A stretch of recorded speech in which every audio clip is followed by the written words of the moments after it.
दोस्तों, इस कहानी में हम बदसूरत बत्तख की कहानी शेयर करे रहे हैं। अगर आपको वीडियो पसंद आए तो YouTube चैनल को सब्सक्राइब जरूर करें। चलिए वीडियो शुरू करते हैं। गर्मियों के दिन थे।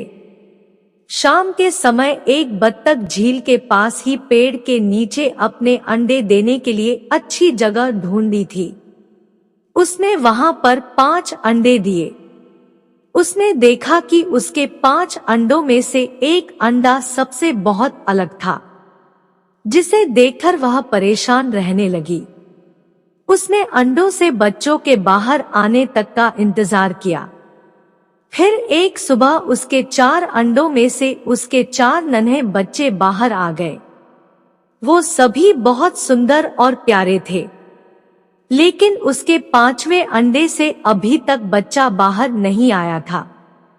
बत्तख ने कहा कि यह 5वें अंडे का बच्चा उसका सबसे सुंदर बच्चा होगा, तभी वह बाहर आने में इतना ज्यादा समय ले रहे हैं। एक सुबह वह 5वां अंडा भी फूट गया। उसमें से एक बदसूरत बत्तख का बच्चा निकला। बत्तख का यह बच्चे अपने बाकी के 4 भाई बहनों से बहुत बड़ा और बदसूरत था। यह देखकर बत्तख माँ बहुत उदास हो गई। उसे उम्मीद थी कि शायद कुछ दिनों बाद वह बदसूरत बत्तख भी अपने भाई बहनों की तरह सुंदर हो जाएगा। कई दिन बीत जाने के बाद भी वह बत्तख बदसूरत ही रहा। बदसूरत होने की वजह से उसके सारे भाई बहन उसका मजाक भी उड़ाते थे और कोई भी उसके साथ नहीं खेलता था। वह बदसूरत बत्तख का बच्चा बहुत उदास रहने लगा। एक दिन झील में अपनी परछाई देखते हुए वह बदसूरत बत्तख का बच्चा सोचने लगा कि अगर उसने अपने परिवार को छोड़ दिया तो वो सारे बहुत खुश हो जाएं। वह किसी दूसरे जंगल में चला जाएगा। यही सोचकर वह किसी घने जंगल में चला गया। जल्द ही सर्दियों के दिन आ गए। हर तरफ बर्फ की बारिश हो रही थी। बदसूरत बत्तख के बच्चे को ठंड लग रही थी।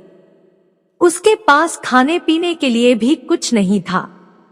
वहां से वह एक बत्तख के परिवार के पास गया। उन्होंने उसे भगा दिया।